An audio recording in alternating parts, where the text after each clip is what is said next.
jigéen bi tamit aussi kenn amul fayam muy soxna ndeysaan soxna sama mag bu jigéen sama taawu yaay ginnaaw yàlla ak yonent bi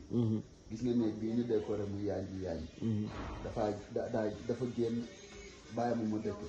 moom mu dëkk ci saal bi xam nga ne loolu yombul si jamono ji loolu amul benn mag bu la koy defal kon boog dafa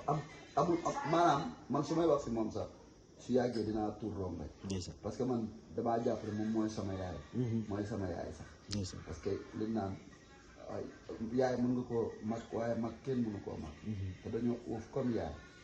waaw kon boobu ñu ngi leen di remercier buñ nekkee fii di wax fi lañu faram te tey damaa war a waaw damaa war a raaj rab bu weex lañ ma rabal ma ñëwee bu ma réeré ba pare lekk sama ginaar waaw après nag ñu waxtaan ak madame waaw ma ñëw conseil te damaa war a taxaw oustaz wax ko li ñuy wax ci néegu sëy surtout si fête des amoureux du yomb mais sa kàddu gu mujj nag sama kàddu gu mujj mooy di sant ñëpp di sant waa Idayar Décor parce que man moom ku ma defal lu baax fu ma toogee soow la man maa ko moom rek laay def waaw di leen santaat di sant suñu yaay di sant la plus belle du monde la plus souriante la plus de tous les temps du monde di sant tamit sama cameraman bi nga xamante ne